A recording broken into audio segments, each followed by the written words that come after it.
5 வருஷம் கழிச்சு ஒரு முக்கியமான தருணத்துல நிக்கிறோம். நாடாளுமன்ற உறுப்பினராக உங்க தொகுதியிலிருந்து நீங்க யாரை தேர்ந்தெடுத்து உங்களுக்காக டெல்லியில் மத்திய அரசாங்கத்தோட பேசி உங்களுடைய உரிமைகளை காக்கிறதுக்காக நீங்க தேர்ந்தெடுக்க வேண்டிய அந்த நேரம் வந்திருக்கு. கடந்த 5 வருடங்கள்ல நிறைய விஷயங்கள் நீங்க பார்த்திருக்கீங்க. மழை வெள்ளத்தை பார்த்திருக்கீங்க. விலைவாசி அளவுக்கு மேல உயர்ந்தது பார்த்திருக்கீங்க. மாசம் மின் கட்டணம் பயப்படுற அளவுக்கு உயர்ந்தது பார்த்திருக்கீங்க. எந்த பக்கம் பார்த்தாலும் போதைப் பொருட்களுடைய ஆபத்தை நீங்க சந்திச்சிருக்கீங்க. இளைஞர்களுடைய வாழ்க்கை, எத்தனை பேருடைய இளைஞர்களோட வாழ்க்கை நாசமாயிருக்கு அப்படிங்கிறது நம்ம அனைவரும் அறிவோம். இத்தனை விஷயம் நம்ம பார்த்திருக்கோமே தவிர ஒரே ஒரு முக்கியமான ஒருத்தங்களை நம்ம பார்க்கவே இல்லை. நீங்க பார்க்கவே இல்லை. 5 வருட காலமாக நீங்க பார்க்காத ஒரே ஒரு முக்கியமான ஒருத்தங்க நீங்க போன தடவை தேர்ந்தெடுத்த உங்களுடைய நாடாளுமன்ற உறுப்பினர், திமுகவை சேர்ந்த MP திருமதி தமிழச்சி தங்கபாண்டியன் அவர்கள். இதற்கு மேல அவங்களை பத்தி பேச தேவையில்லைன்னு நினைக்கிறேன். மக்கள் தன்னுடைய வாழ்க்கையோடைய பொறுப்பு அவங்க கையில ஒப்படைச்ச பிறகு, அந்த நம்பிக்கையோட அவங்க கையில ஒப்படைச்ச பிறகு 5 வருட காலமாக அவங்க திரும்பி கூட பார்க்கலன்னா இந்த நேரத்தில் அவங்கள பத்தி பேச தேவையில்லைங்கிறது நான் முழு மனசோட நான் நம்புறேன். நீங்களும் அதே எண்ணத்தோட இருக்கீங்க அப்படிங்கறதும் நான் நம்புறேன். இப்போ இந்த தேர்தலில் கழக பொதுச் செயலாளர் அண்ணன் எடப்பாடியாரின் ஆசி பெற்ற அதிமுகவின் வெற்றி வேட்பாளரான மருத்துவர் ஜெயவர்தன் அவர்கள் உங்களுக்காகவே ஏற்கனவே பணியாற்றுவர். இந்த கடந்த 5 காலமாக அவர் வீட்டில் இருந்து ஓய்வெடுக்கவில்லை.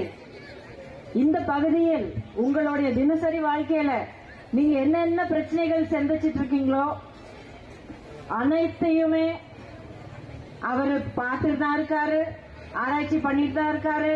அது தீர்த்து வைக்கிறதுக்கு என்னென்ன பண்ணலாம் அப்படிங்கறது நிறைய விதத்துல நிறைய விஷயங்கள்ல அவர் தீர்வு கண்டுபிடிச்சு எல்லாமே தயார் பண்ணி வச்சிருக்கிறாரு. நீங்க ஒரு தேவைக்கு கூப்பிட்டா ஓடி உங்க கூட நின்னு உழைச்சு உங்களுக்காக உங்களுடைய உரிமைகளை காப்பாற்றுறதுக்காக தயாராக இருக்கிற ஒரு இளைஞர் அதிமுகவின் வெற்றி வேட்பாளர் மருத்துவர் ஜெயவர்தன் அவர்கள். வர 19ஆம் தேதி அன்னைக்கு இரட்டை இலை சின்னத்தில் உங்களுடைய ஓட்டு அளித்து அவரை மிகப்பெரிய வாக்கு வித்தியாசத்துல அவரை நீங்க வெற்றி பெறுமாறு செய்யும் நான் உங்ககிட்ட கேட்டுக்கிறேன். ஒரு முக்கியமான விஷயம் இந்த நேரத்தில் நான் சொல்றேன். திமுக ஆட்சிக்கு வந்த பிறகு நிறைய மாற்றங்கள் நடந்திருக்கு. தினசரி வாழ்க்கையில மக்கள் மத்தியில, பாமர மக்கள் மத்தியில நிறைய மாற்றங்கள் நடந்திருக்கு. முதலில் அனைவருக்கும், ஏழைகளாக இருக்கட்டும், படிக்கிற இளைஞர்களாக இருக்கட்டும், வேலைக்கு போற யாராக இருக்கட்டும், எல்லாருமே வேலைக்கு ஒரு நாளைக்கு 3 வேளை வயிறு நிறைய சாப்பிடுறதுக்கு அம்மா அன்னபூரணி அம்மா உணவகத்தை தமிழ்நாடு முழுவதும் திறந்து விட்டு அனைவருக்கும் 3 வேளை சாப்பாடு, வயிறு நிறைய சாப்பாடு கிடைக்கிற மாதிரி பண்ணாங்க. இந்த ஆட்சி, திமுக ஆட்சி வந்த உடனே அனைத்துமே இழுத்து மூடினாங்க. அம்மா கிளினிக்குகள், நம்ம அத்தியாவசிய அவசியங்கள் என்ன? உணவு, கல்வி, மருத்துவ வசதி, தங்கறதுக்கு இடம், இந்த இத்தனை விஷயங்களையும் அந்த மருத்துவமனைகள் எல்லாமே அம்மா கிளினிக் எல்லாத்தையுமே இழுத்து மூடிட்டாங்க. என்னன்னா தேவை இருந்தா அவங்க வீடை தேடி டாக்டர்கள் அவங்களா வருவாங்க, வீட்டுக்கிட்டே அவங்க ட்ரீட்மெண்ட் பண்ணிட்டு போவாங்கன்னு சொன்னாங்க. உங்க யாருக்காவது அந்த வசதி கிடைச்சிருக்கா? ஒரு ஊர்ல ஒரு தெருல ஒரு வீட்டுக்காவது அந்த வசதி கிடைச்சிருக்கா? இருந்த மருத்துவ வசதி அம்மா அவர்கள் பாமர மக்களுக்காக தமிழ் மக்களுக்காக ஏற்படுத்தி கொடுத்த அந்த மருத்துவ வசதி கூட அத்தியாவசியமான ஒரு விஷயத்தை கூட அதையும் கூட இழுத்து மூடி அந்த உயிரை காக்கக்கூடிய ஒரு மருத்துவ வசதியை கூட பறிச்சுட்டாங்க.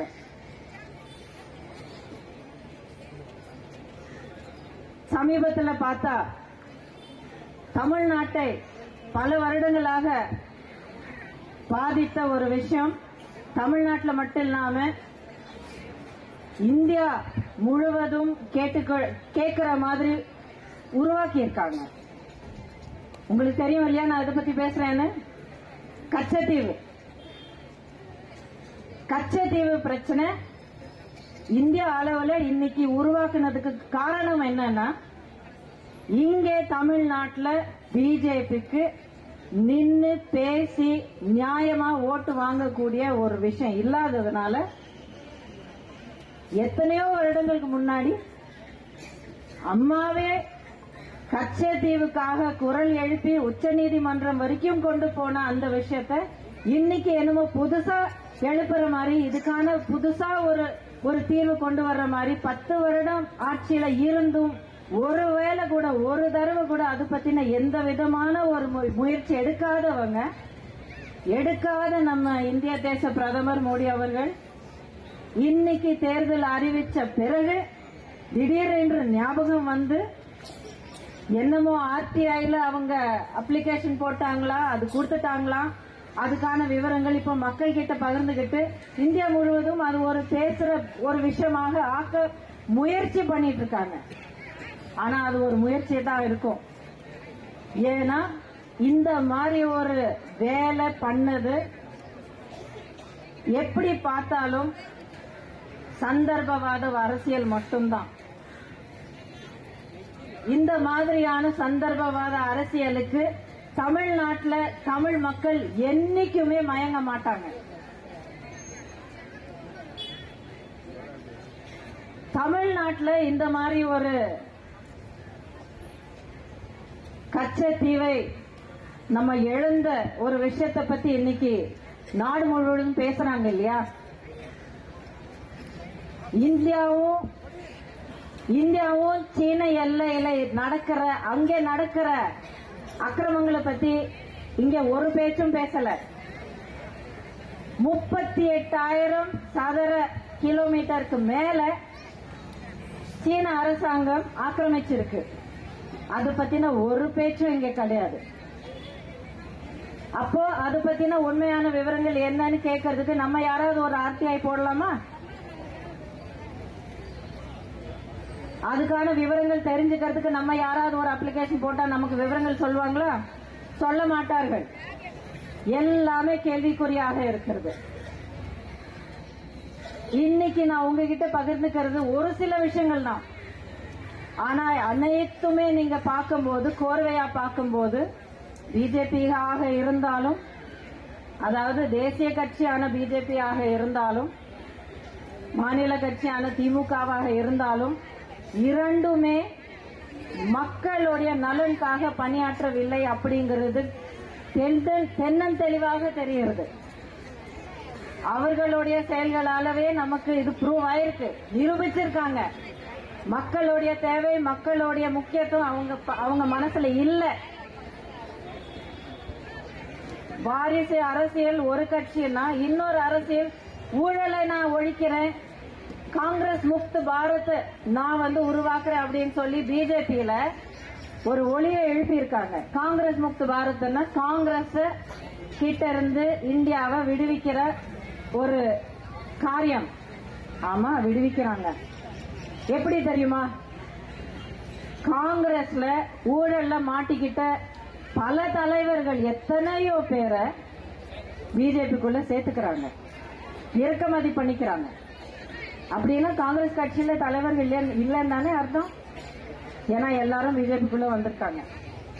இங்க தமிழகத்தில் நீங்க பாத்தீங்கன்னா பிஜேபியினுடைய அமைப்பு எந்த அளவுக்கு வலிமையாக இருக்கு அப்படிங்கறது நம்ம யோசிக்க வேண்டிய இருக்கு. ஏன்னா நம்ம நாடாளுமன்ற உறுப்பினர் அப்படிங்கிற ஒரு பதவி, அப்படிங்கிற ஒரு உரிமை, ஒரு பொறுப்பு ஒரு வேட்பாளர்கிட்ட நம்ம ஒப்படைக்கிறோம்னா அவங்க எந்த அளவுக்கு நமக்காக குரல் கொடுக்க முடியும், குரல் எழுப்ப முடியும் அப்படிங்கறத நம்ம பார்க்க வேண்டிய இருக்கு. பிஜேபியோடைய பூத் லெவல்லயே ஒரு வலிமை இல்லாத ஒரு கட்சியா இருக்கும் பட்சத்தில் கண்டிப்பாக மக்களுடைய குரல் டெல்லி வரைக்கும் கொண்டு போய் சேர்க்க முடியாது. இறங்கி வேலை செய்யறதுக்கான அமைப்பு இல்லாத ஒரு கட்சிக்கு உங்களுடைய பொன்னான ஓட்டு அளித்து அதை வீணாக்க கூடாது. தமிழகத்தில் 2 கோடிக்கு மேலான தொண்டர்கள் இருக்கிற ஒரே ஒரு கட்சி அனைத்து இந்திய அண்ணா திராவிட முன்னேற்ற கழகம் தான். 50 வருடங்களுக்கு மேலாக புரட்சி தலைவர் டாக்டர் எம்ஜிஆர் அவர்கள் ஆரம்பிச்சு வச்ச கட்சி, புரட்சி தலைவி அம்மா அவர்கள் வழிநடத்தின கட்சி, வளர்த்து விட்ட கட்சி, இப்போ புரட்சி தமிழர் அண்ணன் எடப்பாடியார் கட்டி காப்பாற்றுற கட்சி அனைத்து இந்திய அண்ணா திராவிட முன்னேற்ற கழகம் தான். மக்களுக்காக எந்நேரமும் எந்த இடமும் எந்த ஒரு குக்கிராமமும் இருந்தாலும் சரி கட்சிக்காரங்க போய் நின்னு கூட இருந்து மக்களுக்கு உதவக்கூட அந்த சக்தி இருக்கிற ஒரே ஒரு கட்சி, அந்த மனப்பான்மை இருக்கிற ஒரே ஒரு கட்சி அண்ணா திராவிட முன்னேற்ற கட்சி மட்டும்தான். வரும் 19ஆம் தேதி உங்களுடைய ஓட்டு இரட்டை இலைக்கு உங்களுடைய வெற்றி வேட்பாளர் அதிமுகவின் வெற்றி வேட்பாளரான டாக்டர் ஜெயவர்தன் அவர்களுக்கு நீங்க மறக்காம இரட்டை இலைக்கு உங்களுடைய ஓட்டு அளித்து அவர் மிகப்பெரிய வாக்கு வித்தியாசத்தில் நீங்க வெற்றி பெற செய்யணும். எல்லாரும் சேர்ந்து சொல்லுவோம், நமக்கான, தமிழ்நாட்டுக்கான, தமிழர்களுக்கான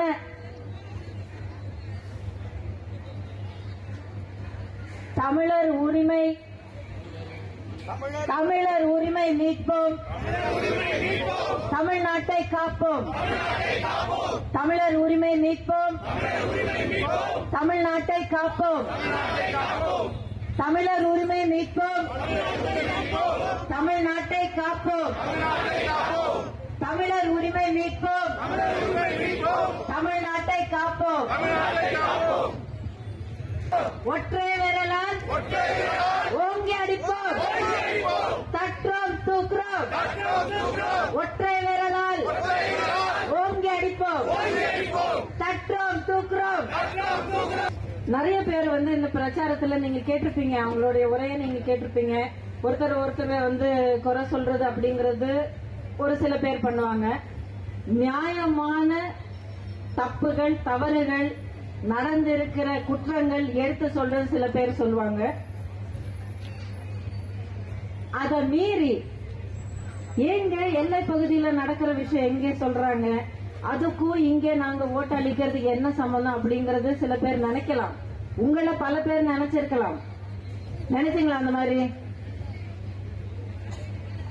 பகுதி எல்லையில நடக்கிற எல்லா விஷயமும் நமக்கு சம்பந்தப்பட்டதுதான். ஏன்னா எல்லாமே கோர்வையா நம்மளுடைய தேசம்தான். அம்மா என்னைக்குமே சொல்வாங்க, தமிழ்நாடும் தமிழ் மக்களும் என் மனசுல முதல் இடத்துல இருக்கிறார், அதே நேரத்தில் என் தேசமும் முக்கியம்தான். அதனால தேசத்தின் பற்று, தேசம் மேல இருக்கிற பற்றால நம்ம எல்லா பகுதியில நடக்கிற விஷயங்கள் நம்ம புரிஞ்சுக்கணும். யாரு தேசத்தோடைய பொறுப்பு எங்க கையில கொடுங்க அப்படின்னு சொல்லி கேட்கிற அந்த தேசிய கட்சி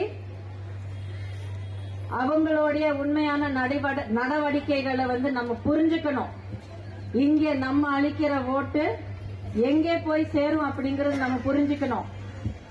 நம்ம எந்த தேசிய கட்சியோட கூட்டணியில இல்ல, ஆனா அதனால நமக்கு டெல்லியில நடக்கிற காரியங்கள், டெல்லியில எடுக்கக்கூடிய முடிவுகளோட நமக்கு எந்த சம்பந்தமும் இல்லைன்னு நம்ம நினைக்க கூடாது.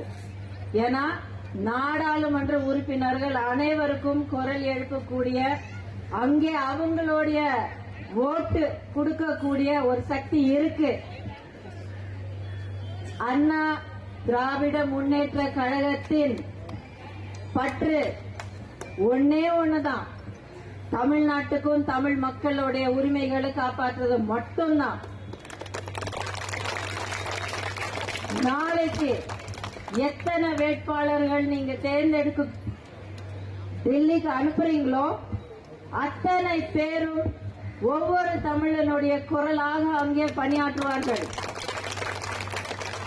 இங்கே நடக்கும் அநியாயங்களுக்கும், இங்கே நடக்கிற தவறுகளுக்கும் இது நீங்க தட்டி கேட்கிற ஒரு அருமையான சந்தர்ப்பம். அதே நேரத்தில் நம்மளுடைய குரல், தமிழ்நாட்டுடைய குரல் டெல்லியில நியாயமான வகையில, நமக்கான ஒரு நேர்மையான வகையில நம்ம குரல் அங்க எழுப்பக்கூடிய ஒரு மிக அருமையான வாய்ப்பு. இந்த ரெண்டு விஷயமும் நீங்க மறந்துடாதீங்க. அதனாலதான் மறுபடியும் நான் மைக்க எடுத்து இந்த விஷயத்த நான் உங்களுக்கு விளக்கி சொல்றேன். தயவு செய்து இந்த விஷயத்த நீங்க மனசுல வச்சுக்கிட்டு 19ஆம் தேதி அன்னைக்கு ரெட்டை இலைக்கு உங்களுடைய வாக்கு அளித்து டெல்லியில் மிகப்பெரிய வாக்கு வித்தியாசத்தில் நம்மளுடைய குரல், உங்களுடைய குரல் அங்கே ஒலிக்குமாறு நீங்க செய்யுங்க. அது உங்க கையில இருக்கு, நீங்க செய்வீங்கிற முழு நம்பிக்கை எனக்கு இருக்கு. 19ஆம் தேதி ரெட்டை இலைக்கு உங்களுடைய வாக்கு செய்வீர்களா? செய்வீர்களா? செய்வீர்களா? நன்றி.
கொஞ்சம் ஓரமா கொஞ்சம் வலி விட்டாங்க, கொஞ்சம் வலி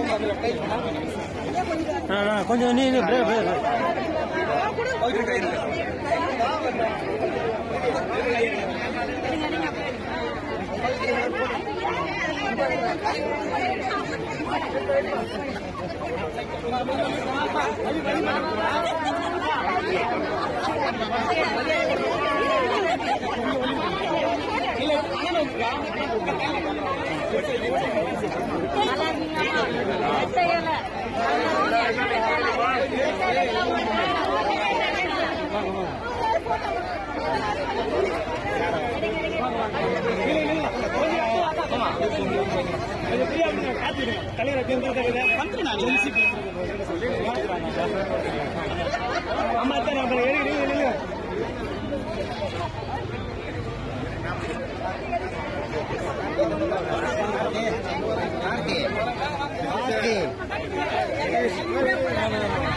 போட்டு